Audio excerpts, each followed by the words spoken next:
Eh bien, bonsoir tout le monde. Bonne année. Bien le bonsoir. Hein? Une excellente année 2023. Remplie de surprises, Remplie de surprises. de santé, de tout ce qu'on voudra. Là, D'automobile aussi, on se le souhaite. Absolument.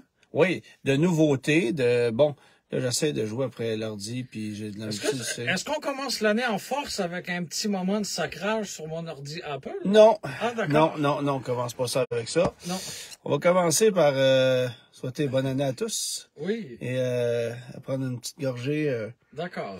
Savoure. Une petite gorgée de comment qu'on appelle ça, là, D'eau. Non, mais et j'ai de la misère.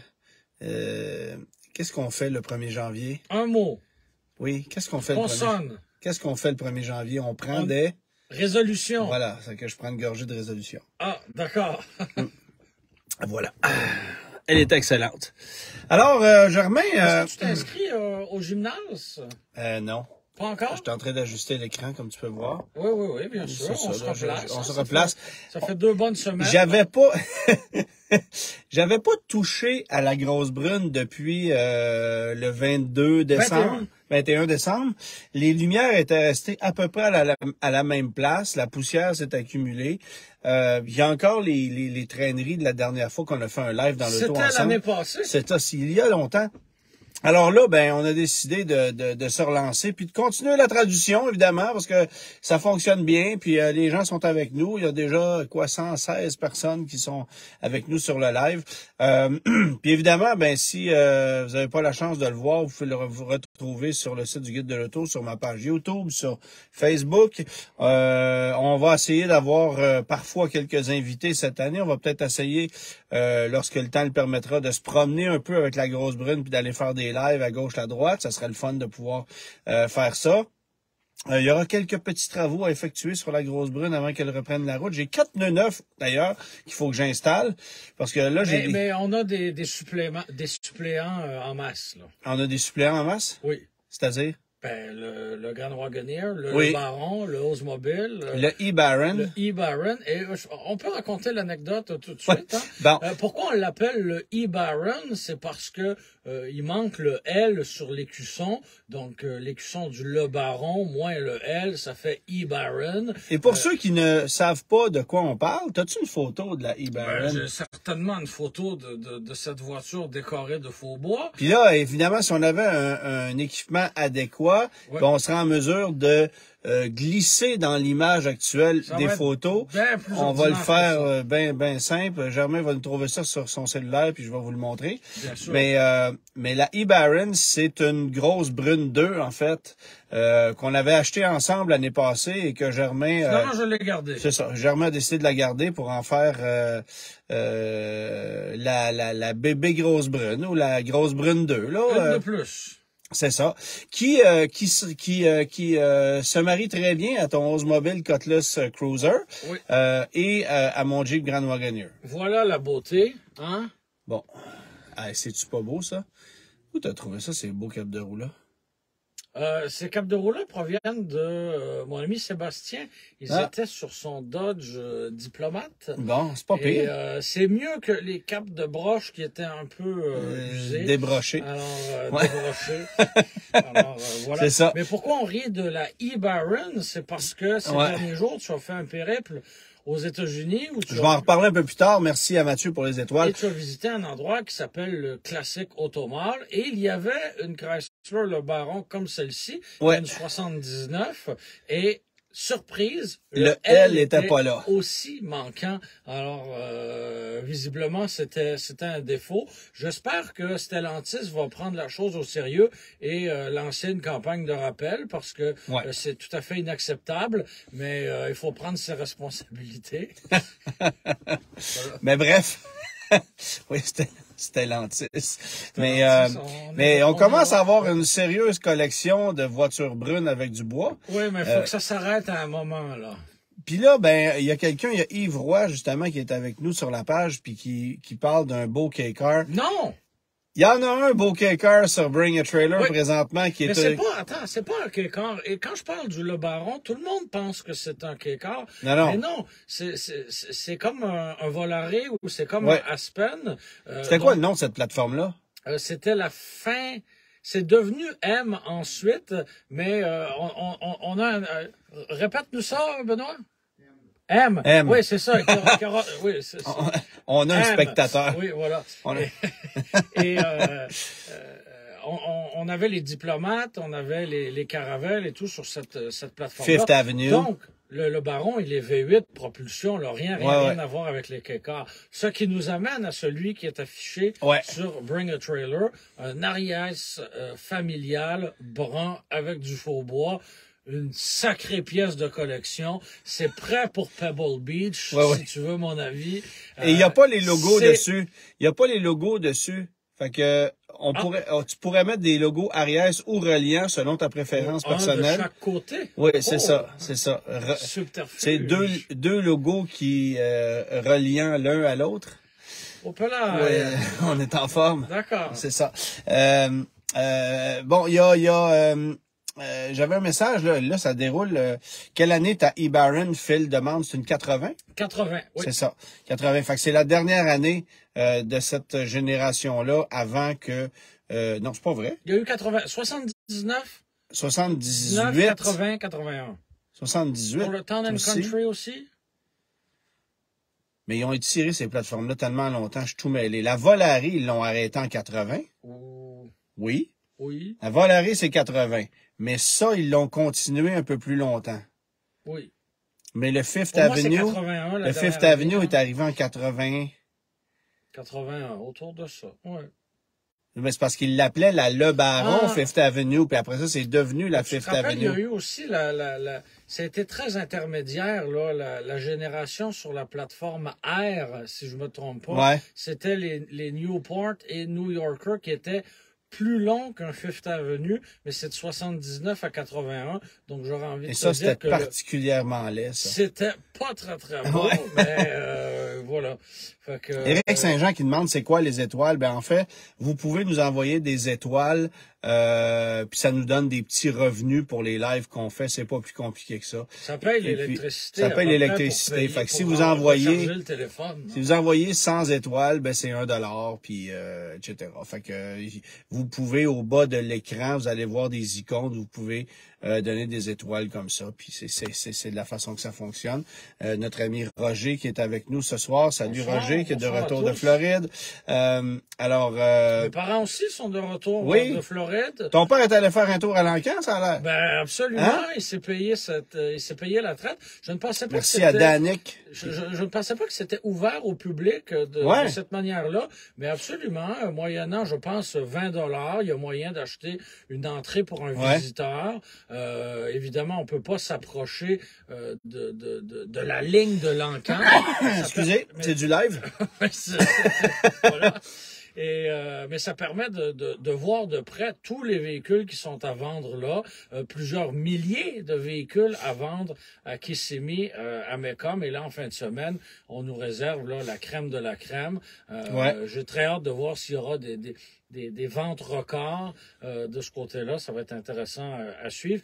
Et il y a l'encan de Barrett Jackson qui suivra à la fin du mois de janvier à Scottsdale. Alors, ça sera intéressant de voir si on n'a pas atteint un plateau, parce qu'on sait qu'il y a une incertitude économique. Alors, est-ce que les véhicules se vendront encore plus cher que l'année dernière, ou sinon, ou si justement on a atteint un plateau? Bonne question. On verra ça d'ici la fin du mois, là. Bon, avant qu'on continue, quelques petits messages. Dominique Malo qui est avec nous. Stéphane Plourde qui nous demande si un Taos 2023, c'est un bon achat. Pas vilain, mais cher. Oui, mais tout est cher. Oui, tout est cher. Puis il y a Louis qui nous demande Bolt 2023 ou Ioniq 5 2023. C'est quoi les avantages? Et toi, tu viens de conduire une Ioniq 5. Tu as été un peu déçu, hein? Oui, c'est la Ioniq 5 de base, là, entre guillemets. Donc, propulsée. Une version propulsée que tu avais conduite il y a quelques mois, si je me trompe pas. Oui. Mais là, de la conduire en plein mois de janvier, dans la neige, sur la glace, j'étais très curieux de mettre ça. Parce que c'est une auto qui a 500 km d'autonomie annoncée, là. Pas une version propulsée, là, avec la petite batterie. Là. Avec la petite batterie. Oui. OK, excuse-moi. Non, moi, celle que j'avais conduite, c'était avec une version propulsée, mais avec la grande batterie. OK. Puis à ce moment-là, tu as 500 km d'autonomie. OK, mais là, je te confirme qu'au mois de janvier, en faisant beaucoup d'autoroutes, évidemment, je faisais pas 250 km avec une charge complète. Sauf que l'autonomie, c'est 300...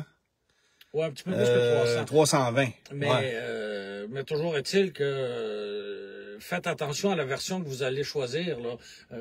Est-ce qu'on est mieux avec une Ioniq 5 entre guillemets de base ou une Bolt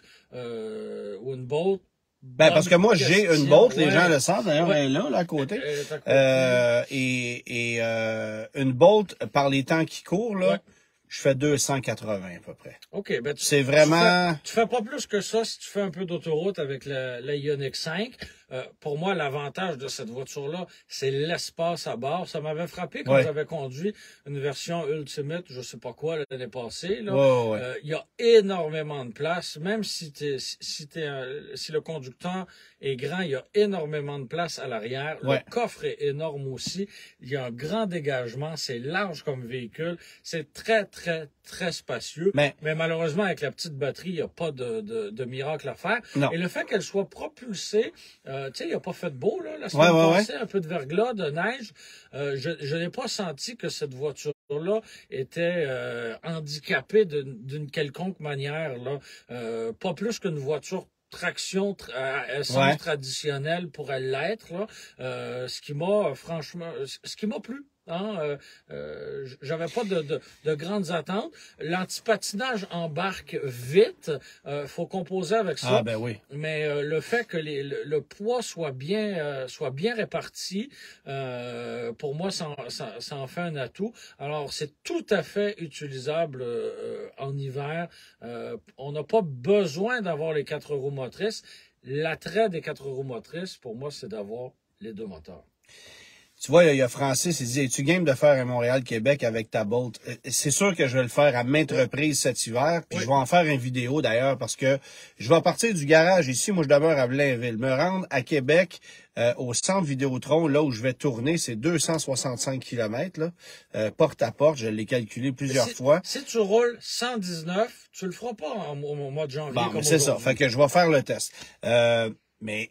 Tu sais, tu me parles on compare une Ioniq 5 avec une Bolt. Moi, j'ai un peu de misère parce qu'une Ioniq 5, c'est beaucoup plus gros comme véhicule. C'est beaucoup une plus Bolt, gros, là, bien sûr. ça mais demeure... une de base à 44 995, là, 46 000, là. Ben, en fait, ta de base est 48 000 avec les frais de transport, là.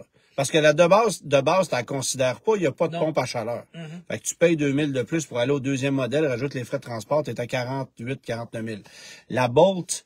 que moi j'ai, c'est une auto de 39 000 moins les crédits. Fait que bon, fait que c'est une auto qui coûte pratiquement 10 000 de moins, mais qui a pas la même vocation. Puis la Bolt sur autoroute, c'est pas extraordinaire. C'est un peu sensible au vent, il y a un petit peu d'effet de coupe. C'est correct, là. Mais là où cette voiture-là devient absolument géniale, c'est en ville. C'est puissant, ça répond instantanément. C'est très précis comme conduite. Tu te faufiles partout avec ça. Ça se stationne partout. C'est maniable. Ça se stationne partout. C'est compact. Ça a de la puissance. Il y a de l'autonomie en masse. Alors moi, c'est ce que j'aime de cette auto-là. J'ai des voitures d'essai. Évidemment, on le sait, à chaque semaine. Et quand il faut que je me rende au centre-ville, depuis que j'ai cette Bolt-là, souvent, la voiture d'essai reste dans le cours. Je prends la Bolt, puis je prends ça pour aller en ville parce que c'est tout simplement génial.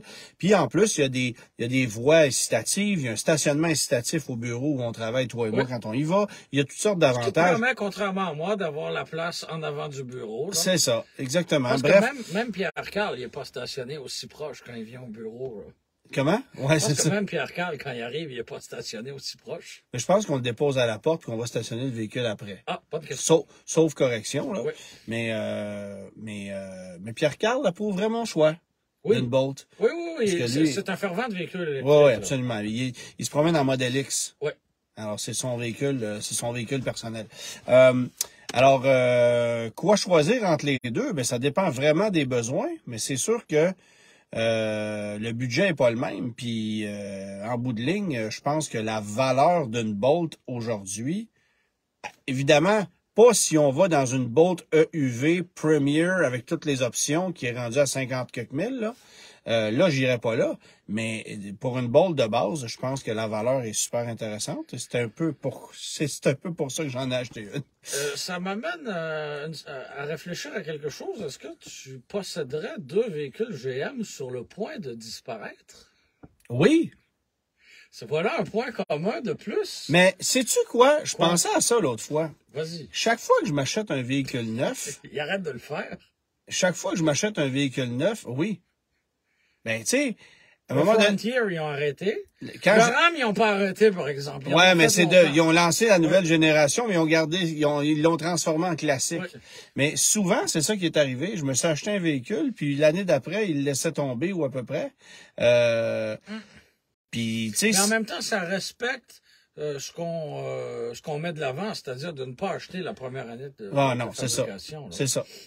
Ben, tu sais, écoute, ça m'est pas arrivé, là. Ouais. Sauf erreur. Non, j'ai pas acheté de véhicule tout nouveau, tout beau quand c'était frais sorti, là. Non, effectivement pas. Mais bref. On laisse ça vieillir un peu. On laisse ça vieillir un peu. T'avais une question du jour, toi, je pense à ça. Puis Oui. on l'a même pas effleuré. Oui, oui, oui. Donc, en quelle année Mazda n'a pas produit de Miata pendant l'ère de production de la Miata? Parce que c'est bien évident qu'en 74, on n'en a pas produit, puis en 75 aussi. Ah oui, effectivement. Alors, En le 77 millésime qui également. n'existe pas pour la Voilà. Miata Voilà. depuis son lancement en 1989. là. Voilà. Bon, OK, parfait. Bon, évidemment, il y a eu... c'est drôle, hein, parce que on s'en parlait, toi et moi, tantôt. On était un peu en vacances dans la dernière Oui. semaine et demie, si bien que moi, j'avais reçu une invitation pour aller au CES, au Consumer Electronics Show, que j'ai décliné parce que j'ai dit, bon, ben, le début de l'année, ça me tente pas de partir sur les chapeaux de roue. C'est très tôt en début d'année, Ben, le CES. Moi, c'est mon anniversaire le 3 janvier, et pas que je souligne mon anniversaire avec grande importance, mais c'est une journée que je prends assez relax dans la vie, puis ça me tentait pas d'aller me garocher dans un aéroport, puis d'aller courir, et surtout d'être obligé de couvrir beaucoup de contenu. Ouais. Parce qu'il s'en passe des choses. au C'est CES. gros, là. Tu sais, on s'ennuie des salons de l'auto. Germain, j'ai comme l'impression que d'ici peu, on va se rabattre sur le CES comme seul événement d'importance, parce que tous les salons qu'on a connus, c'est fini, là. Oui, il n'y a pas grand-chose à voir. D'ailleurs, là. on va revenir sur le salon de Montréal un peu plus tard. Et le CES, bon, pour nous, dans l'automobile, il y a de la viande là-bas, mais Du filage aussi. oui, un peu, hein, et un peu moins de télé cathodique qu'avant. Oui, c'est ça. Mais, tu sais, il y a tout l'univers technologique auquel nous, on ne touche pas. Et je pense que la grande vedette du salon CES, tu me diras si tu es d'accord avec moi, c'est le Ram Révolution. Ben, il y a eu Schwarzenegger qui a présenté une BMW, là. On est très content pour lui. Mais ouais, c'est ça. C'est une drôle d'association. On en jase, là. C'est une drôle d'association. Ça me paraît pas très naturel. Ben, surtout quand on associe Schwarzenegger avec des Hummers. Tu vois, ça, c'est une association beaucoup plus Ouais. intuitive, là. Mais Ouais. enfin, donc du côté de chez Ram, on nous a enfin dévoilé la camionnette électrique qu'on appelle Ram Revolution. Ouais. Donc Révolution en français. Et camionnette électrique, on n'a pas eu de grandes données techniques. Oui. Je sais pas s'il va y avoir une espèce de partenariat entre l'émission de danse et Ram. Ah. Et je sais pas s'ils Peut-être vont que faire une révolution avec... Peut-être que le public cible, achète-tu des pick-up? Je sais pas. Ouais, c'est différent. À suivre. Ou le magazine de moto aussi s'appelle Révolution, non? Ah, je ne suis pas un amateur de moto, Non, alors mais je ne saurais c'est pas te Fabrice. répondre. Ah oui, ben oui. Ben oui. Voilà. Ça te prouve à quel point je ne suis pas la moto. Ah, franchement, je ne suis pas un grand adepte des deux roues non plus, là. Mais oui, donc le Ram Révolution, on n'a pas eu de détails techniques en lien avec ce véhicule-là encore, ne serait-ce que quelques chiffres de recharge, mais encore là, pas de capacité de batterie, d'autonomie, rien de ça. C'est très, très, très dans la mire du Silverado EV. Là. Tu regardes un peu ce qu'ils ont fait. Il y a une grande nuance, et c'est dans la conception du châssis, parce que le Silverado EV, même si chez GM, on n'est pas content quand on dit ça, c'est un châssis monocoque. C'est d'une seule pièce, c'est d'un morceau, alors que le Ram, c'est un véritable camion. Là. Un véritable camion. Ben, comme le F-150 Lightning. En échelle. Là. Ouais. Donc, il est comme en train de se créer deux clans, si on veut, et c'est ce qui explique l'absence de joint entre la cabine et la caisse. Sur le Silverado. Là. Sur le Silverado. Oui, c'est ça. L'absence, oui, c'est ça. C'est ça. Donc, bref, il y a un espace entre la cabine et la caisse dans le cas du Ram. Il y a une espèce de haillons modulables, évidemment, là, qu'on a pu voir sur les photos, qui se plient de 12 manières différentes.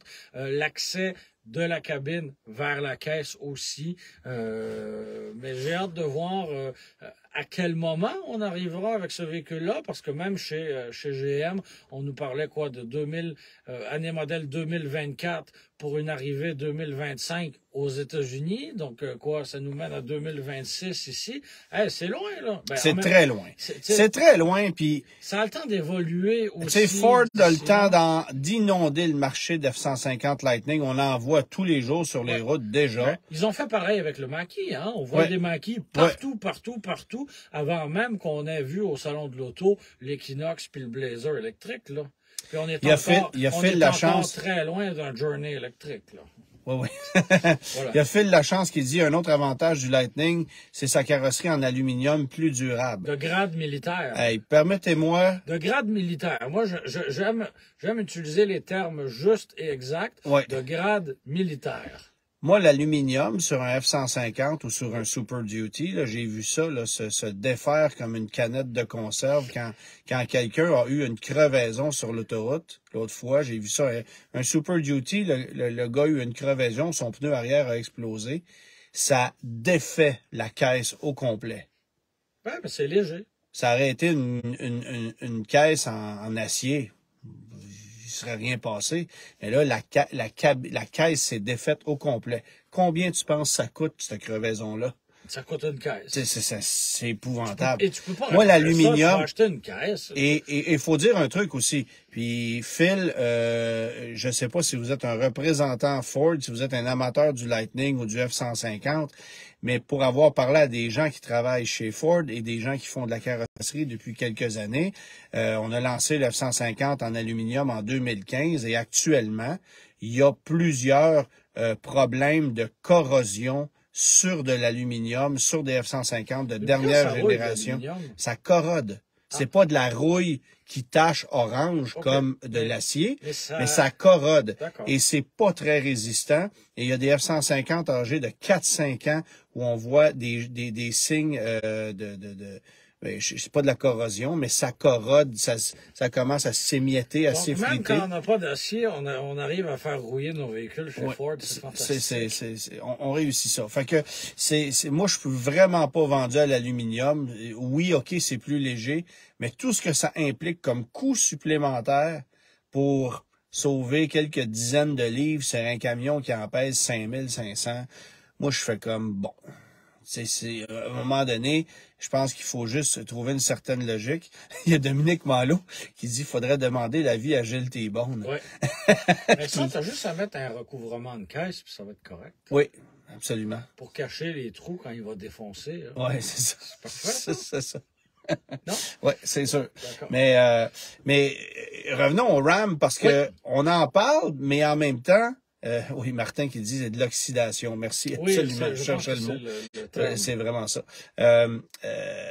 On en parle, puis en même temps, je te disais, on n'a pas trop travaillé fort, puis on n'a pas trop étudié tout ce qui s'est passé dans le CES, parce que bon, Volkswagen a dévoilé la berline ID7, Ouais. il y a Sony et Honda qui ont dévoilé une voiture, j'oublie le nom, mais qui sera une future voiture développée en partenariat entre ces deux Mais là, entreprises-là. est-ce que Honda est en train de créer des partenariats avec toutes les entreprises incorporées sur la planète ou c'est quoi Ça ressemble à peu près à ça. passe, là? Honda veut pas faire de voiture électrique. On a fermé le département de recherche et développement puis on s'associe avec tout ce qui existe sur le marché, c'est tout?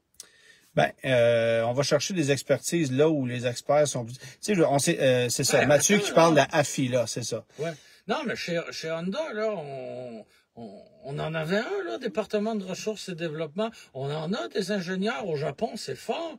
Pourquoi on doit s'associer avec Sony, puis pourquoi on doit s'associer avec GM pour produire pour développer des véhicules? Ça n'a pas de sens. Parce qu'Honda, c'est un motoriste. Honda n'est pas expert en électrification et on va s'associer à des entreprises qui ont déjà développé, qui ont dépassé des milliards en recherche et développement pour ça. On s'est laissé être complètement dépassé. Oui, mais dans d'autres marchés, c'est pas ça. Non. Fait que, tu sais, tout dépend. Il y a Martin qui dit une Audi A8, un Q7, c'est en aluminium, puis il n'y a pas de problème parce qu'il y a de la qualité. Effectivement, je suis un peu d'accord avec vous. C'est pas des véhicules de travail non plus qui vont charger je sais pas combien de milliers de livres non plus. Non, là. mais je veux dire, regarde un Ford Escape, regarde un Toyota RAV4. Le Ford Escape, après 4 ans, il y a des trous dedans, puis le RAV4, il n'y en a pas après 10 ans. Fait que, tu sais, faut regarder ça aussi, là. Bon, j'ose croire qu'avec les dernières générations, Ford a amélioré la qualité de ses carrosseries. Chaque génération, on se dit, j'ose croire que cette fois-ci, c'est la bonne. Mais le dernier Escape qu'on a vendu jusqu'en quoi, 2018, 19, on sait que c'est des véhicules épouvantables au niveau de la qualité de l'acier. Toute cette génération-là, le Focus, Fiesta, Escape, Edge, Flex, tout ça, là, c'était effrayant. Mais particulièrement l'Escape, la Focus, la Fiesta. Ah, c'est ça, c'était épouvantable. Enfin, bref. Donc, c'est ça. CES, il s'est passé beaucoup de choses. Le Ram Revolution, je pense que c'est le véhicule vedette de cet événement-là. Et l'habitacle Chrysler aussi, qui sert absolument à rien, là. On essaie de gagner du temps, j'ai l'impression. Hey, la marque Chrysler, là. OK, mais c'est là, faut que ça arrive, là. Ouais, on nous en a dévoilé l'année dernière un beau Chrysler Airflow. Là. Ouais. Hey, c'était prometteur, belle voiture, beau design, électrique. On ramène un nom vintage. On a mis tout ce qu'on pouvait y faire. On l'a revu peinturé d'une autre couleur dans un autre événement. C'est ça. Ça s'est arrêté là. Belle réussite. Oui, exact. Merci Alexis pour les étoiles. Pendant ce temps-là, on vend pas de Pacifica. T'sais. Non, puis c'est drôle parce que on essaie, toi et moi, une Pacifica cette semaine. Oui. On fait un match comparatif Pacifica-Sienna. Oui. Et écoute, j'ai pris le volant de la Pacifica hier avec toi, puis j'ai fait OK, il y a un coup de vieux, là. Ça a pris du vieux, ce véhicule-là. Ça va encore bien, c'est confortable. J'ai envie de te dire que c'est plus confortable que la Sienna. Oui. Quand c'est débarqué, c'est qu'on avait tellement amélioré la formule par rapport à un grand caravane qu'on ça nous en mettait plein la vue. Absolument. Mais là, tu sais, avec la nouvelle Carnival, avec la nouvelle Sienna, ben là, on arrive tous à un niveau là plus ou moins équivalent. Fait que l'écart est un peu moins grand. Effectivement, la Pacifica, ça demeure très, très, très confortable. C'est très confortable, c'est très polyvalent. Moins d'espace un peu que dans la Sienna, par contre, mais c'est le produit Chrysler le plus moderne. Tu sais, la marque Chrysler, c'est la 300, puis ça. Puis tu fais, OK, mais on s'en va où, là? Tantôt, on parlait de véhicules en voie de disparition que tu te procurais. À quand l'achat d'une Chrysler 300? Parce qu'ils la font avec le moteur 392. Oui, ça arrivera pas, là. Non? Non, ça arrivera pas, là. Je paierai pas 75 000 $ pour ça, c'est pas... Ou plus, là. Pourtant, ça me semble... C'est une belle berline qui a fait preuve de fiabilité. C'est un grand confort. Plaisir au volant. Germain, j'étais allé au lancement de cette auto-là, t'étais au secondaire. Tu sais, puis ils l'ont pas changé depuis ce temps-là. C'est ça pareil, là? C'est drôle, mais c'est vrai en même temps. Ben oui, c'était en 2010. 2010, oui, c'était en 2010. On avait fait un événement. Gradué, là, il restait. On avait fait un événement qu'on avait appelé l'événement 1000 parce qu'on avait dévoilé, on avait fait un événement où on combinait le lancement de cette nouvelle Chrysler 300, de la Chrysler 200 Cabriolet Oh mon Dieu! et hein? de la Fiat 500. Que de chemin Fait parcouru que depuis. 500 plus 200 plus 300, ça faisait pas mal 1000. Wow! C'est ça. OK, Mais puis ça se passait à San Diego. d'accord. Exactement. Et la 200 cabriolet, on n'en fait plus? Non, on a cessé toute activité à ce niveau-là. D'accord. Puis la Fiat 500, ben, va revenir. Ben oui, parce qu'il faut vendre des véhicules électriques, on n'a pas le C'est choix. ça. Hein. C'est les normes gouvernementales qui nous font faire ça. Qui nous font Bon, prendre des bonnes décisions comme ça. Écoute, juste un mot pour vous dire que, évidemment, si vous l'avez manqué, le guide de l'auto, c'est revenu à la télé. Ça a commencé le 7 janvier dernier, 11h30. C'est à TVA tous les samedis matins, 11h30. Avec une belle voiture pour débuter, j'ai trouvé, franchement, tu as mis toute la gomme, là. Ben, tu vois, on a eu Lucid des Air. avis partagés parce que, ouais, la Lucid Air, qui est Comment ça, des avis partagés? Ben, moi, j'ai reçu c'est beaucoup une de toute nouvelle commentaires. voiture complètement révolutionnaire, Ouais. une nouvelle marque avec des véhicules qu'on a ici, là. Ouais. Parce qu'il y en a plein de nouvelles marques, là, ben on n'a rien ici. Tu sais, Imperium, on a beau en parler autant qu'on veut, c'est mort. On n'en parle plus, là. VinFast, on n'a pas mis un véhicule sur la route non plus. Lucid, c'est un nouveau constructeur, mais un constructeur nord-américain, puis on a mis des véhicules sur la route. Pour moi, il y a quelque chose de concret et d'intéressant dans ça. Denis, il tourne le fer dans le plaid, là. Il nous dit bonjour de Fort Lauderdale. Ah ben... Salutations. Bon bronzage. C'est ça. On n'est pas, c'est pas ça, hein? Pas C'est tout à fait. pas Fait tout quoi, à là, fait. moins 7, là? À peu près, là. Ouais. Mais l'indicateur de température extérieure de ma grosse brune fonctionne mal Moins en ce 9. moment. Moins 9. Moins 9, OK, Moins merci. 9 avec légère précipitation prévue pour la nuit. Merci. Mais j'en ai perdu le fil, excuse-moi. Oui, alors le guide de l'auto. Pourquoi La je Lucide. Les avis étaient partagés parce que puis il y a Steve qui est à Melbourne, ça se peut-tu ça, en Floride. Fait que coudonc, il y a bien du monde de la Floride qui nous salue. Puis il y a Dominique qui dit à Denis, tu m'écoeures, moi je suis à Montréal. Mais bon, jasons de vous autres. Puis il y a Luc Lanier qui est un fidèle auditeur qu'on salue, qui lui est à Saint-Alphonse de Rodriguez. Comme quoi on rejoint tout le monde. Michel qui est à Mirabel. Et là c'est parti. Si vous êtes de Floride, saluez-nous. C'est ça. Mais non, il y a des gens qui m'ont envoyé des messages pour me dire... Il fait moins 10 à Laval. C'est ça. Il y a des gens qui m'ont envoyé des messages pour me dire la Lucid, c'est une auto inaccessible. Pourquoi tu ne nous présentes pas des autos qu'on peut s'acheter? Hey, d'accord, là, mais mettons, si tu fais une demi-heure là, sur la nouvelle Corolla beige, là, hein, en version à essence. Ben, il y en aura. Il y en aura. C'est correct, bien sûr. Mais ça sera pas avec ça que je vais commencer la saison. Ben, pour débuter C'est- la saison, c'est ça. ça prend une nouveauté, ça prend un peu de punch. Il y a C'est Michel, une marque. Oui. il y a Michel aussi de Cocoa Beach en Floride qui nous écrit. Fait qu'il y a beaucoup de gens. Coudon, il y a rien à faire en Floride. Je pense qu'on a un public de boomers, ça se peut-tu? Bon, Germain, était-ce une insulte? Ah, je rêverais d'être en Floride en ce moment. Voilà. Ouais, c'est ça. Bon, Sylvain est à Saint-Georges-de-Beauce. Mes parents avec ma soeur ont fait l'aller-retour en Volkswagen Golf. Hein? En Floride? Ouais. Ben oui. Ça consommait 5 litres et demi au 100. Bon. Régulateur de vitesse. Non, mais en Golf, voilà. Ben oui. Une très bonne routière. Il se sentait un peu petit aux États-Unis. Moi, en je- Golf. Oui. Moi, je garde en tête toujours un des voisins que j'avais quand j'étais jeune qui allait en Floride en Renault 5.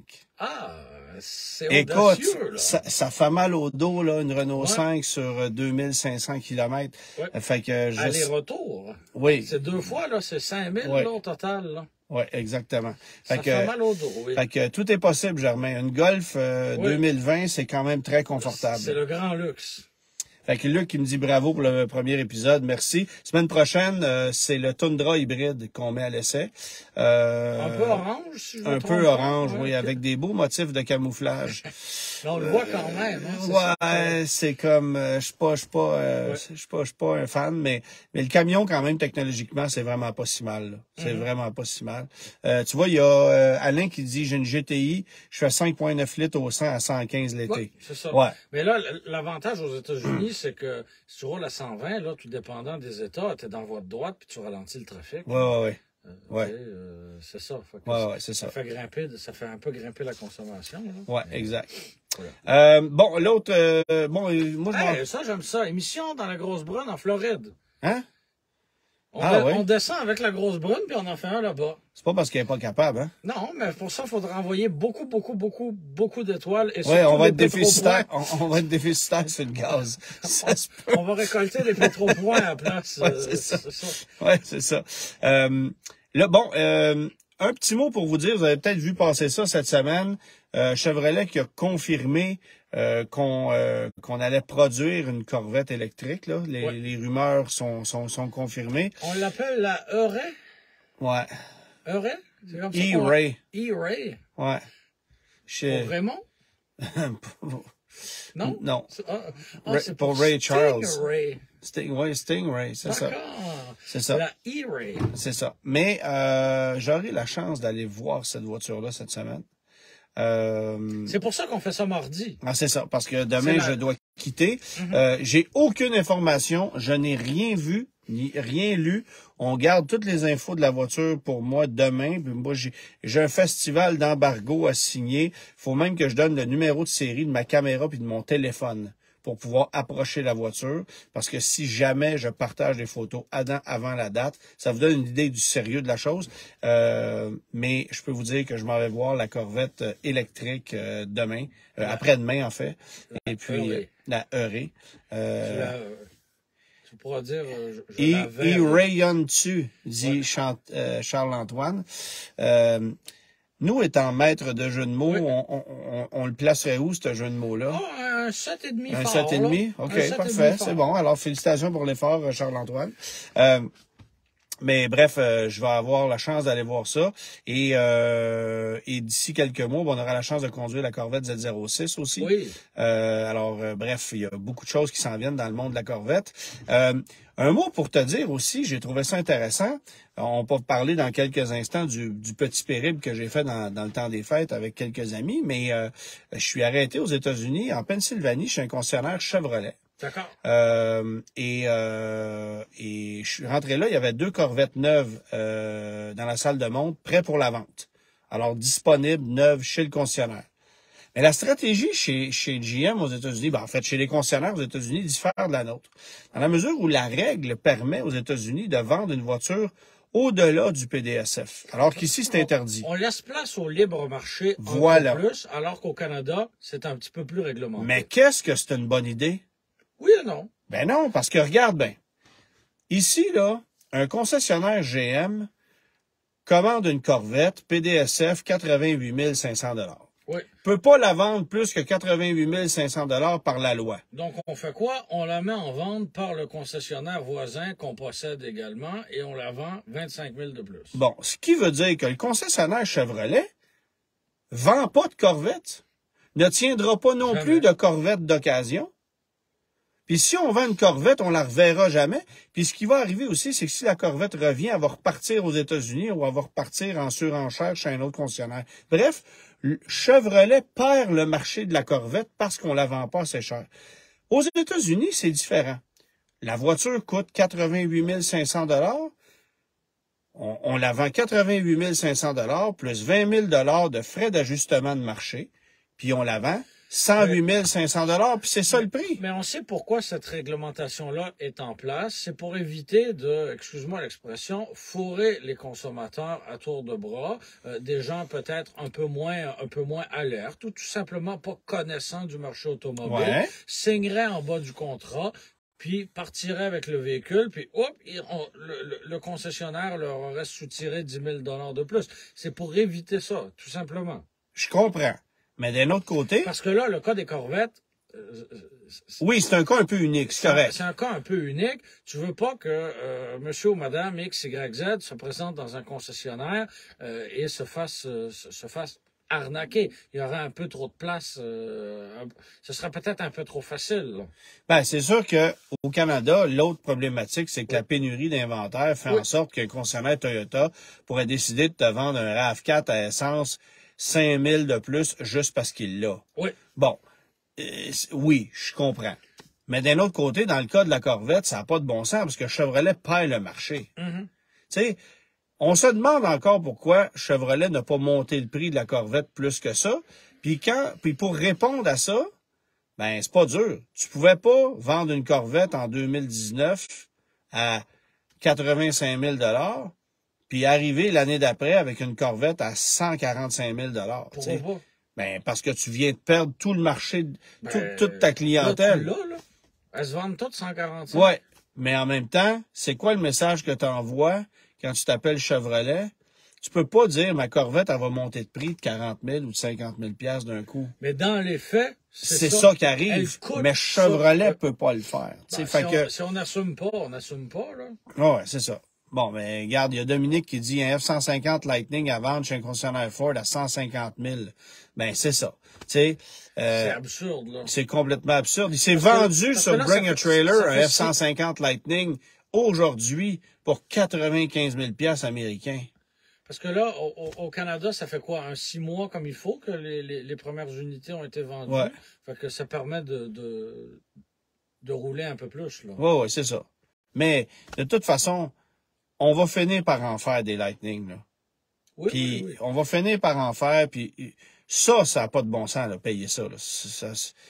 Payer un F-150 Lightning en surenchère, pour vrai, là. Puis là, on se rend compte que cet hiver, là, on se rend compte que, ouais, c'est pas si efficace que ça, hein. Ben non. Tu sais, il fallait pas s'attendre, tu Tu sais, sais. un véhicule électrique en hiver, là, c'est quoi? C'est 30-40 Ouais, qu'on perd, là. c'est ça. C'est ça. Bon, hey, je suis allé faire un petit périple avec des amis du côté de la Pennsylvanie. Puis j'avais envie de vous parler de ça un peu parce que Faites un tour de carriole? un tour de carriole, on s'est rendu, on a pris un Volvo XC90 T8 hybride rechargeable qu'on n'a évidemment pas rechargé parce qu'en Pennsylvanie, bonne chance.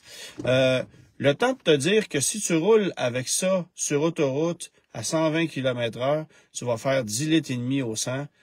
Ça consomme, tu sais, ça consomme comme un VUS bien normal sur autoroute. Il n'y a pas d'économie à faire là. C'est bon en ville, là, c'est correct. Là. Ouais, si on peut, mais, mais comme un hybride, hein, un hybride en général, c'est pas sur l'autoroute que ça non, va se puis démarquer. je te dirais que je l'ai roulé en ville aussi, en mode électrique. 35 km en hiver, tu as fait ce que tu avais à faire. Ouais. Puis le rouage intégral, le délai de réponse est épouvantable. Quand tu roules juste en électrique qui est propulsé, le temps que la puissance se rende aux roues avant puis que l'ordinateur de calcul... Oh oui, ça a vieilli, puis tu sais, c'est aussi lent qu'un Versatrack de GM à l'époque, là. C'est pas un compliment, là. Non, mais si tu le mets en mode 4 roues motrices, là, c'est efficace. Ouais. Mais si tu le mets en mode hybride ou en mode pure... Et là, il doit réagir. Là, il y a un délai, ça coupe, ça barre. Moi, j'ai vraiment pas été impressionné par ce véhicule-là. Bon, OK, ça suffit le Volvo. Qu'est-ce que tu as vu là-bas? Bon, on s'est d'abord rendu au... en fait, on a bifurqué rapidement à Saratoga, un petit musée que tu connais, qui est dans l'État de New York. Le temps de vous parler d'une petite exposition fort sympathique sur des voitures de James Bond. Alors, évidemment, il y avait la Lotus, il y avait la AMC Hornet qui était là. La BMW de série 7 avec les balles de fusil dans le toit ouvrant, plusieurs Aston Martin, bien sûr la DB5, l'iconique DB5 qui était là. Est-ce que la Ferrari 355 était là? Non, elle n'était pas là. Il y avait pas la Jaguar, il y avait pas la Thunderbird non plus. Bref, il manquait évidemment plusieurs voitures, mais c'est quand même une belle exposition. Et à côté de chaque voiture, la Z8 est là aussi. À côté de chaque voiture, ce sont des voitures qui ne sont pas c'est pas juste une Z8, c'est vraiment une voiture qui a servi au film. Les Aston Martin, même chose. Tu sais, c'est des voitures de la collection de James Bond. Et à côté de chaque voiture, on a installé un écran où on te montre des scènes du film où la voiture est en action. Fait que j'ai trouvé que c'était intéressant. Tu peux passer quand même un certain temps dans ce petit musée-là. Ça coûte de mémoire une quinzaine de dollars américains rentrés là. C'est à peu près la norme, là. C'est jamais très dispendieux comme puis écoute, de Montréal, là, 3 heures de route, là, tu t'es pas mal rendu, là. Si t'as pas niaisé aux douanes. C'est des expositions tournantes. Oui, c'est une exposition donc, tournante. Tu retournerais l'an prochain, puis tu ça serait d'autres choses. Ça serait d'autres choses. Au deuxième étage, je pense que c'est un petit peu plus statique, c'est-à-dire que c'est des voitures de course de différentes époques. Mais à l'étage principal, c'est ça. Il y avait une exposition. Alors, les amateurs de James Bond, ça vaut peut-être la peine d'aller faire un tour là-bas.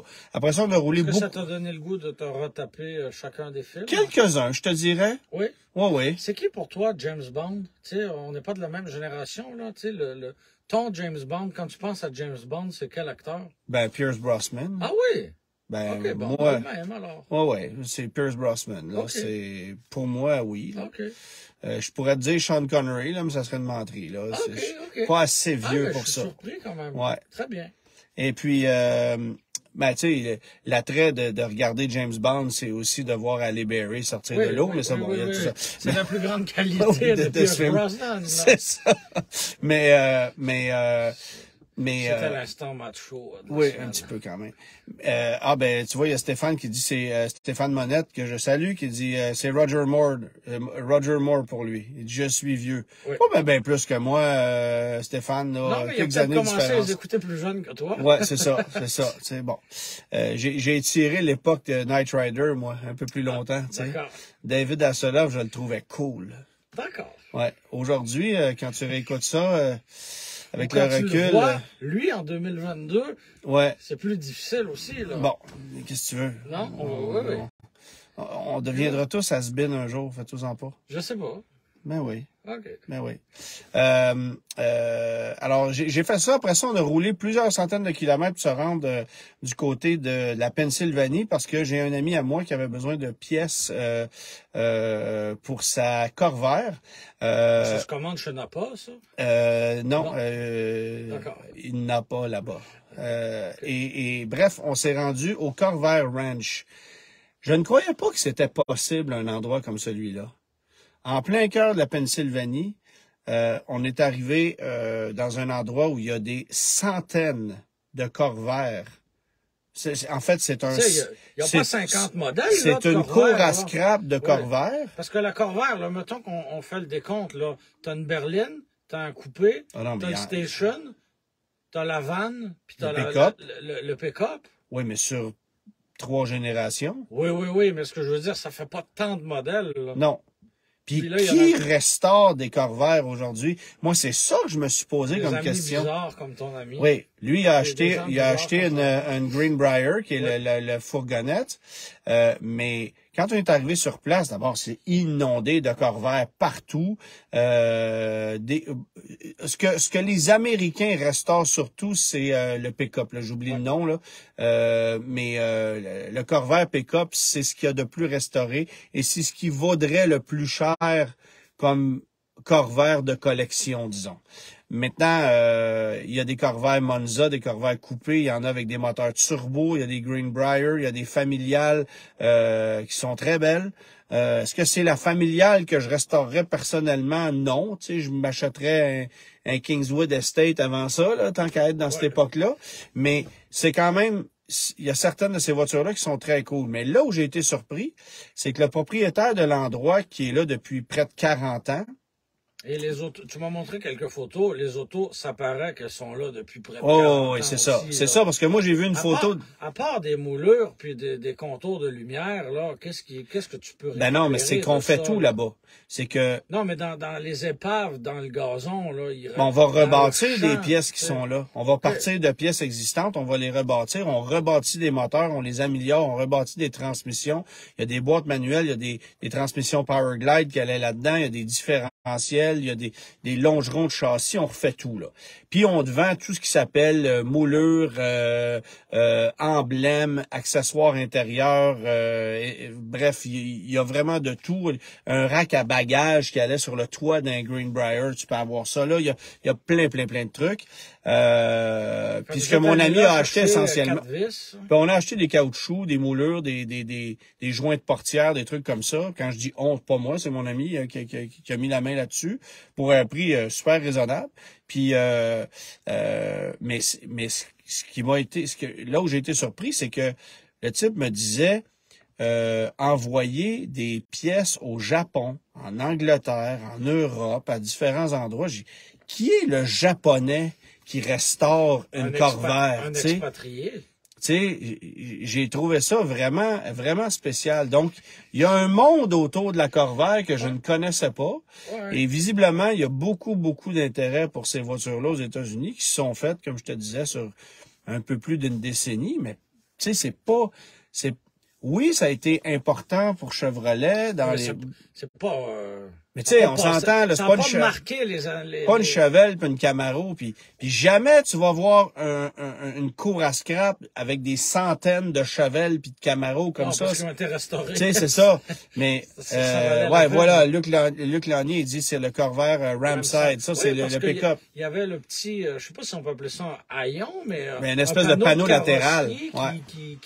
Qui baissait pour Ouais. faciliter le chargement, mais latéral et non arrière comme une camionnette Ben, tu sais, traditionnelle. c'est pas compliqué, là. Corvair chez Chevrolet, ça a été la réponse à Volkswagen. Ben oui, on avait des moteurs arrière pour un camion, un fourgon, puis une voiture. C'est ça, exactement. Mais je trouve que les Corvaires coupés, les Ouais. premières Corvaires coupées sont très, très belles. Ça, Oui, c'est mais des... on n'est pas loin d'une Carman Ghia. là. C'est très joli comme voiture, puis il y Ouais. avait des moteurs turbo là-dedans, à 180 chevaux, là, à cette époque-là. Ouais. Ça devait quand même être assez agréable. Mais bref, c'est pas... Sauf que j'ai été bien, bien impressionné. Alors, on a passé... à ton copain le livre de Ralph Nader. Ah oui, c'est ça. Ouais. Mais Ça le refroidira un peu. exactement. À l'air. Ouais, c'est ça. Mais bref, on est parti de là. Évidemment, on était pas loin d'Hershey. Alors, qui dit Hershey, on est arrêté à la chocolaterie. Bonjour les résolutions. C'est ça. Et après ça, on est allé au AACA Museum que tu connais, Oui. qui est un très, très beau musée automobile, où j'ai trouvé personnellement qu'il y avait trop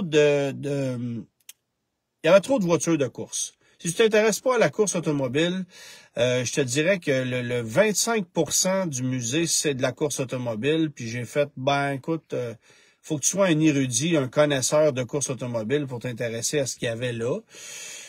Mais sinon, ce qui a retenu particulièrement mon attention, c'était l'exposition sur la Tucker. Ouais. 4 voitures. Tu sais, écoute, là, il reste 47 Tucker sur les 51 qui ont été fabriqués. 47 qui en a de répertoriés. Il y en avait 4 sur place là-bas, dont une voiture qui était une reproduction pour le film. Donc, c'est pas une vraie Tucker, mais une voiture qu'on a reproduite en fibre de verre. Là. Bleu ou... Rouge, Non. je crois. Là, ma mémoire fait défaut, là, mais bref, il y avait la numéro 1, la numéro 22 et la numéro 28. Ça, c'était les 3 voitures de production. Différentes variantes des moteurs. On sait que c'est des moteurs qui proviennent des hélicoptères qui ont été adaptés, là. Mais une super belle pièce avec des dessins d'origine. Qui a dessiné les cadrans, les emblèmes? C'est tout fait main, là. Les vrais papiers originaux de ça, les accessoires de futurs concessionnaires, des cendriers, Des brochures? oui, il y avait des brochures, Wow. il y avait vraiment là très, très, très complet comme exposition. Puis moi qui étais un maniaque de l'histoire de la Tucker, on vendait un livre d'ailleurs sur place. Le sur film aussi, je présume. Bon, on vendait le film, mais Ouais. évidemment, je l'ai déjà. Oui, mais c'est un incontournable. si vous avez pas vu ça, là, c'est absolument. c'est Tucker, A Man in His Dreams. Ouais. C'est qui est l'acteur qui jouait là-dedans? J'ai un blanc de mémoire, mais un très, très, très bon film à voir. C'est un film de 88. 88 ou 89 qu'on a fait ça, ce film-là. Bref, et j'ai acheté un livre aussi qui est une histoire un peu moins romancée que le film, bien sûr, là, qui raconte comment GM, Ford et Chrysler ont tué la marque Tucker. Jeff Bridges. Jeff Bridges, exactement. Alors, tout le monde l'a écrit en même temps. Ouais, c'est ça. Fait que j'ai vraiment été impressionné par ça parce que jamais j'avais autant vu de... Il y a Suzanne de Guire. Ah, Suzanne Je vais te fermer les commentaires, là. Ouais, c'est ça. Alors, Suzanne, qui est maman Germain, qui nous dit que Germain a été photographié à côté de 2 Tucker en 2004. Ouais. Moi aussi, j'avais vu 2 Tucker dans un musée. Écoute, un musée que j'avais découvert par le plus... mieux que ça, je vais ressortir. Tu vas ressortir la photo.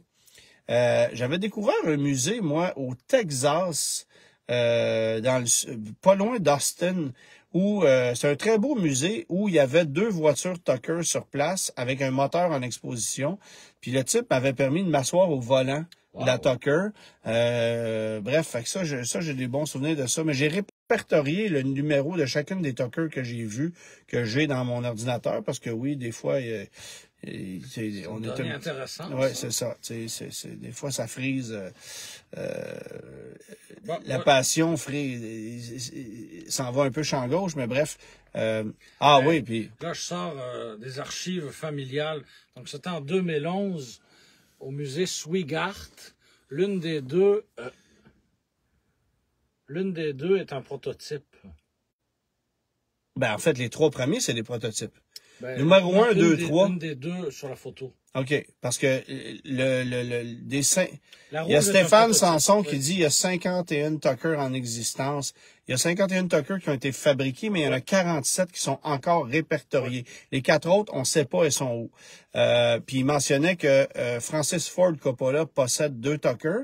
Ça, je ne le savais pas. Je sais qu'il en possède au moins une parce que quand tu vas dans son vignoble, qui est évidemment dans Napa Valley, tu arrives au vignoble, tu ouvres les portes, tu montes au 2e étage. C'est magnifique comme endroit.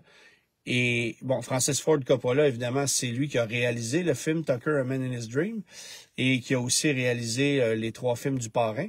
Et donc, quand tu arrives dans le vignoble, t'as d'un côté la Tucker et de l'autre côté le bureau du parrain. Ouais. Je me suis assis là au bureau du parrain. Je te jure, j'ai pogné quelque chose. Ça, c'est vraiment... Oui.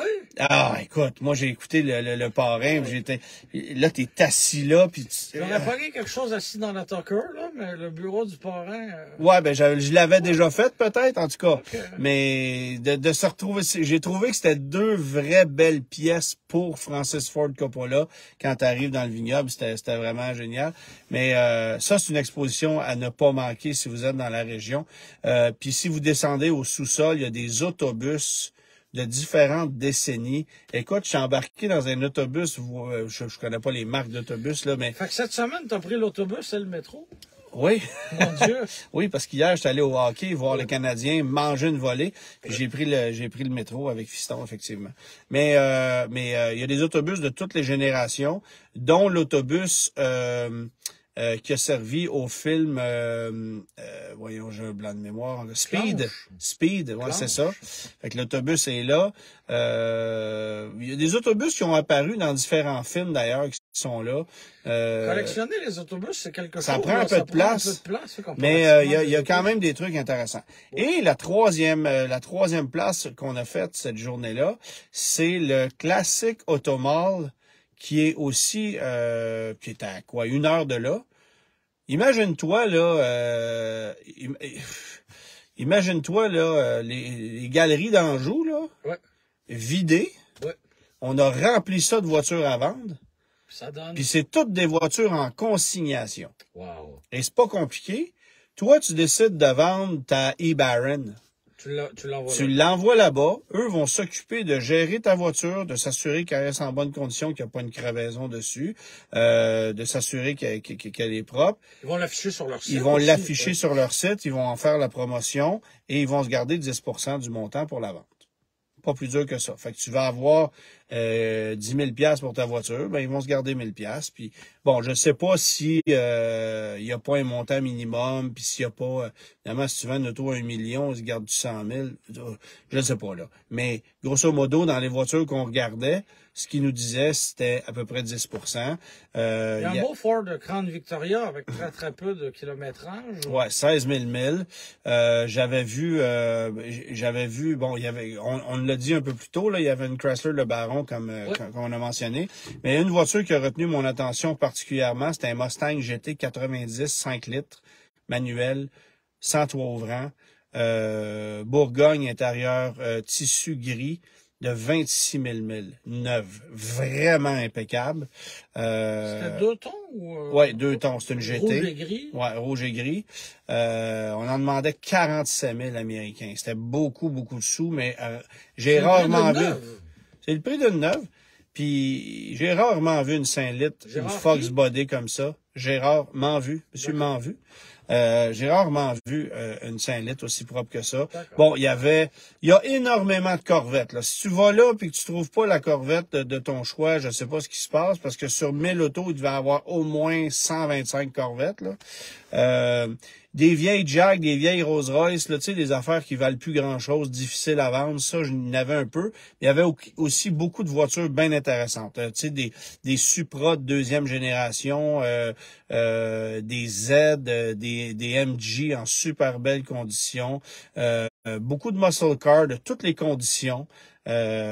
Autant si tu cherches un beau runner avec une peinture à refaire qu'une voiture qui est pratiquement un 100 points, tu vas trouver un peu de tout là-bas, mais tu peux aller passer une journée à marcher dans cet endroit-là pour juste regarder les autos, regarder combien on en demande. Comme on fait pour aller, comme dans un centre d'achat, mais là...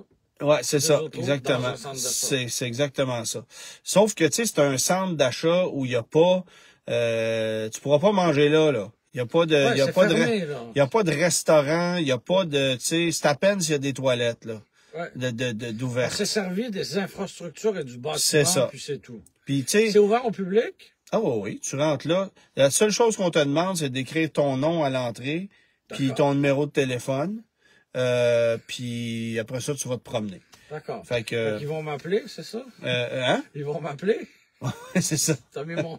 Ouais, c'est ça. J'ai ça. D'accord. Fait que bref, c'est un endroit à aller voir. Ça, pour vrai, tu peux passer une journée complète, là. D'accord. Et... Ça, c'est où? Là, la ville, j'oublie... Non, mais dans quel état? C'est toujours en Pennsylvanie. Classique automall. Bon. Fait que notez ça. On ira là. Fait que c'est le petit périple que je me suis tapé. Très bien. Voilà. Qu'est-ce qu'il nous reste? Qu'est-ce qu'il nous reste? Ben écoute, qu'est-ce que tu as vu? Oui, qu'est-ce que j'ai vu? C'était la dernière journée de l'année 2022. Ouais. 31 décembre, il faisait pas particulièrement beau, pas particulièrement chaud non plus. Et à Montréal, en pleine rue, j'ai vu une Fiat 128, une berline, vert olive, avec le capot et la valise en arrière peint en noir mauve. Ouais. Puis les petits mags avec le système d'échappement. Je l'ai vu de loin. Je pensais, tu sais, j'avais pas pris mon premier café encore. Est-ce une hallucination? Ben, pour vrai, je pensais que, tu sais, elle était très loin. Je pensais que j'hallucinais un petit peu. Et j'ai réussi à la rattraper dans le trafic. Ben, le trafic du 31 au matin, là. Ouais. Et pourtant, c'était bel et bien ça. Alors, chapeau à j'étais pas un vieux monsieur, là. Chapeau à ce jeune homme qui conduisait cette voiture. Déjà, de rouler ça en été, il faut être brave. Mais de rouler ça en hiver, est-ce que c'était juste pour la déplacer d'un garage à l'autre? Peut-être, mais toujours est-il qu'elle était sur la route pleine de roches, de sel et de cochonneries à Montréal. Alors, oui, je ne m'attendais pas à finir l'année sur cette note. Moi, je te bats. J'ai vu, en Pennsylvanie, sur ce voyage, juste avant d'arriver au Corvair Ranch, bon, une maison mobile, et dans l'entrée, il y avait 4 véhicules. Le premier, c'était un Cherokee 85. Bon, OK, correct. La deuxième, c'est une Ford Aspire. D'une couleur douteuse? D'une couleur, oui, je me suis mauve ou aqua, ou je me souviens pas quoi. La troisième, c'est une Gremlin. Ouais. Et la quatrième, c'est un Pontiac Aztek. Un homme ou une femme de goût? Écoute, combiner des mardes, là. Excuse-moi, là. Combiner tout ça, là, faut le faire, là. C'est que des poubelles. C'est que des autos. Que les autos les plus laides. Ouais. Puis il n'y en avait pas une de propre, là. Mais tout fonctionnel. Il n'y en avait pas une que c'était une épave sur des flats, là. Pas encore. Mais, écoute, Aztek, Gremlin, Aspire, faut quand même le faire. Le Cherokee, je le mets un peu à part. C'était comme le... Mais c'est un trio. C'est un Cherokee 2 portes, beige, la peinture un peu brûlée, puis d'après moi, c'était le véhicule du dimanche. Ouais. Mais, c'est ça. J'ai trouvé ça... autos mal aimés, étranges. Des navets, là. C'est ça. Ouais. J'ai trouvé ça très, très, très, très drôle. Félicitations, monsieur. Ouais, c'est ça. T'as-tu des questions? Oui, mais j'ai pas la feuille devant moi. Ah bon, ça va mal, t'in. Mais comme j'ai pas appris les questions par cœur, voilà. Tu voulais pas montrer la brochure pendant que... Ah, ben oui, ouais, donc, écoute, c'est la première de l'année, hein. Oui, oui, oui. J'ai sorti une brochure que je suis bien content d'avoir. D'accord. C'est la brochure de la Trans Am Firebird 2002. C'est la brochure américaine. Donc, c'est un très, très, très beau catalogue, dans laquelle on va aller, on parle de l'histoire de la Firebird, évidemment, puis on va montrer des images d'anciennes générations. C'est la 69, ça, non? Ouais, c'est ça. Alors, tu sais, il y a vraiment des belles photos là-dedans. Et puis, on sait que c'était la dernière année. C'est une voiture qui était faite à quelques kilomètres de chez moi, d'ailleurs. Alors, à Boisbriand. Fait que c'est vraiment une très belle pièce. J'ai la brochure canadienne aussi, mais celle-là, c'était vraiment une belle brochure. Pontiac avait des brochures de cette qualité-là pour chacun des modèles en 2002, à l'époque où on investissait encore beaucoup d'argent dans une marque qui était sur le point de mourir. C'était ça pareil. Et surtout dans un modèle qui était sur le point de mourir. Oui, parce que la marque, il restait quelques années. Non, c'est ça. Et on mentionne que la voiture est fabriquée proudly built in Canada dans une brochure américaine. Fait que je trouve ça quand même pas pire. Mais c'est un très, très beau catalogue. Puis il faut se souvenir que GM faisait affaire à l'époque avec une entreprise de Ville-la-Salle pour modifier SLP pour modifier les versions de performance. Donc les Trans Am Ram Air puis les Camaro SS passaient par SLP pour aller chercher ce bon puissance-là qui les amenait à 305 chevaux avec le moteur 350. Umberto a travaillé là-bas. Oui, Umberto qu'on connaît parce qu'il a travaillé chez Saleen, il a travaillé chez Ferrari longtemps, il est parti et aujourd'hui il travaille pour Aston Martin. Dans le fond, il a suivi Lawrence Stroll qui était le propriétaire de la concession Ferrari et aujourd'hui il travaille pour Aston Martin, exactement. Mais il était tout jeune à ce moment-là, puis il y a un reportage qui circule sur Internet, d'une chaîne de télé qui avait été justement là, à l'usine, à l'entrepôt. C'est la Chine ou la Salle? Je me rappelle c'est peut-être la Chine. Peut-être la Chine, oui. Et là, on voit le jeune Umberto présenter là, les infrastructures sur place. On partagera ça après, je suis curieux. C'était intéressant. Il y a Stéphane Monette qui nous dit « Ma première voiture était une AMC Eagle Camback. Qui est en fait la suite logique de la Gremlin, mais en version rehaussée, parce que, évidemment, c'était un modèle 4x4. Oui, c'est coupé à la hache en arrière comme un Civic 84, là. C'était vraiment schlack, puis c'était pas particulièrement joli, mais on n'en voit plus bien de ça. AMC a fait plusieurs belles pièces comme ça. D'accord. Une question, parce que le temps file. Oui. Luce nous demande, est-il vrai qu'il ne faut pas toujours recharger une voiture électrique jusqu'à 100% et peut utiliser les recharges rapides? Elle vient d'acheter une Nissan Leaf 2023 et compte l'utiliser longtemps. Bon. Jusqu'à il y a quelques semaines, je vous aurais dit oui. Parce que, d'abord, d'amener une charge à 100%, c'est vrai que c'est pas idéal pour une batterie. Mais c'est surtout qu'on demande beaucoup plus de temps et d'énergie pour aller chercher le quelques pourcentage supplémentaire qui est tout compte fait assez inutile. Et on peut programmer là, via l'ordinateur de bord de dire... On l'arrête à 90. Je charge ma voiture jusqu'à 90. Bon, c'est ça. Parce qu'après, c'est ça, comme tu dis, ça demande beaucoup d'énergie pour un rendement pas génial. Là. Bon. Sur des voitures électriques de première génération, c'est un sérieux problème, oui et non. C'est-à-dire que de recharger la voiture au complet, c'était pas nécessairement un problème. Mais évidemment, plus on s'approchait de la limite, plus la batterie travaillait fort pour aller chercher les charges. Puis, il n'y avait pas de possibilité de charge rapide sur les voitures de première génération. Tu sais, des bornes de niveau 3, il n'y en avait pas. Puis, de toute façon, on n'acceptait pas ces charges-là. Après ça, sont arrivées les voitures capables d'accepter des charges rapides, mais sans thermorégulation. Et c'est là que le danger se trouve. C'est-à-dire que si tu fais une charge rapide souvent sur ces batteries-là, où il n'y a pas de système d'autoprotection de la batterie, des voitures qui n'ont pas de système d'autoprotection de la batterie, le problème, c'est que là, la batterie peut manger des coups puis surchauffer. Mais aujourd'hui, toutes les voitures ont des systèmes qui te permettent, puis tu sais, je dis aujourd'hui comme si les premières voitures électriques, c'est il y a 50 ans, là, mais c'est pas exactement ça. Mais aujourd'hui... Dans le temps, là, et il n'y en avait pas, là. Et je dirais, la première que j'irais vérifier pour être certain qu'elle est équipée, parce que je suis pas certain, honnêtement, c'est justement la Nissan Leaf. Parce que c'est un produit âgé qui a timidement évolué. C'est ça. Donc, est-ce que ça vaudrait la peine de vérifier si cette voiture... Je pense que ça vaut la peine de vérifier si cette voiture-là peut manger, peut souffrir plus que les autres au niveau des charges rapides. Mais si vous le faites une fois de temps en temps, il n'y a aucun danger. Tu sais, une charge rapide, on utilise ça occasionnellement lorsqu'on fait du Montréal-Québec, des trucs comme ça. Mais si vous rechargez à domicile la plupart du temps, puis que vous vous rechargez sur une charge rapide une fois ou 2 semaines ou une fois par mois, il n'y en a pas de problème, là. Il n'y a aucun danger là. Mais de le faire à tous les jours, c'est sûr que vous allez affecter la durée de vie de votre batterie.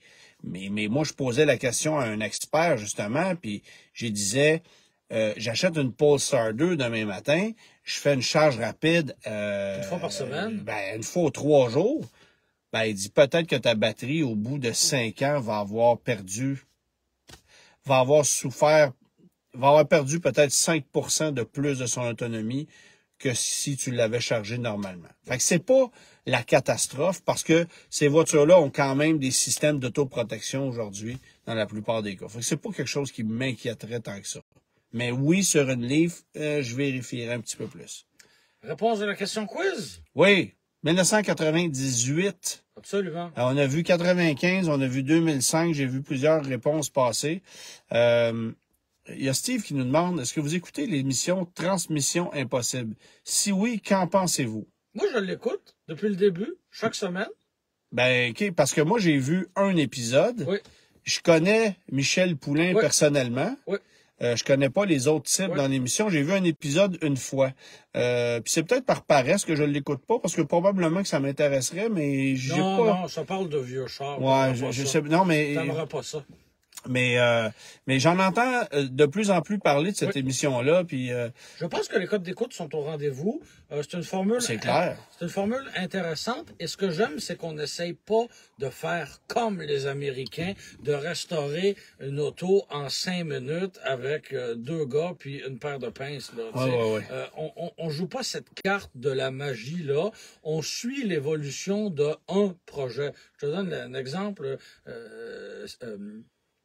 Cette semaine, à l'atelier de Saint-Jérôme, ils réparaient les valves claquaient. C'est quoi l'atelier de Saint-Jérôme? C'est Authentique. Authentique, bon, ouais. Ils avaient une Corvette 54. Très belle voiture qu'ils ont achetée à Lancan. Vraiment, une Corvette 54, c'est pas rien. Ouais.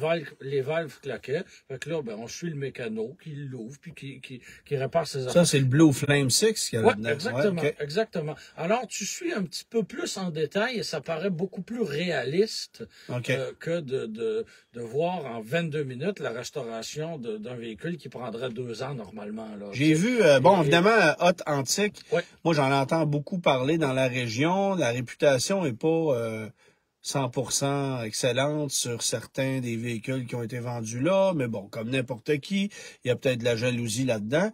Mais j'ai vu sur leur site, il y a quelques semaines, je pense, ils ont une superbe Monte Carlo, 87 ou 88, là, les dernières générations, marine, intérieur rouge. Alors, une combinaison de couleurs que j'ai jamais vue, ou à peu près. Elle semble très, très, très belle, puis j'étais vraiment curieux d'aller la voir. Je pense qu'on demande 24 500 pour la voiture. Attends, là, ils ont aussi en inventaire, là, c'est un véhicule qui vient de Lancan aux États-Unis aussi, un Dodge Charger de première génération dans lequel on a mis la mécanique éléphant. Ouais. Je sais pas si tu peux imaginer à quel point ça doit arracher l'asphalte, là. Ouais. C'est spectaculaire. Mais moi, puis là, quelqu'un en fait la mention. Ce qu'il y a de plus intéressant dans cette émission-là, c'est de voir des artisans comme Michel Poulain et les membres de son équipe à Beaumont et qui restaurent de A à Z un véhicule. Donc, ils sont pas dans la vente ou dans le fignolage de véhicules. Non, mais Michel Poulain, c'est un gars de talent. Il y a Steve Lapierre qui en parle la ici. Dernière des épaves où ils vont récupérer un numéro de série, puis le pare-feu, puis ouais, c'est tout. Et ils vont rebâtir un véhicule autour de ça. Franchement, il y a beaucoup de talent dans ça et moi c'est pour ça que puis il y a un autre type, je pense, du Saguenay. Oui, exactement, qui est plus dans la vente là. Donc lui on doit acheter et revendre des véhicules. Mais je vais m'y attarder parce que j'en entends de plus en plus parler. Ça vaut la peine. Puis sans offense au travail d'animateur que je salue, mais il y en a pas d'animateur dans cette émission-là. Il n'y a pas personne pour te donner l'heure et la météo. On voit des autos puis on aime ça les autos. Alors voilà, on voit des autos. OK. Voilà. Fait que, dans le fond, la prochaine saison de Rouleau suivant... Montre-nous juste la lucide. Ouais, c'est ça. Ouais, c'est ça. Voilà. C'est ça. Fais juste la conduire puis ferme-la. C'est ça que tu veux dire. Merci Germain d'avoir été là. C'est une formule très différente de l'auto. Fait que, je vous laisse là-dessus. J'ai besoin de jaser un peu avec lui. À la semaine prochaine. Au revoir.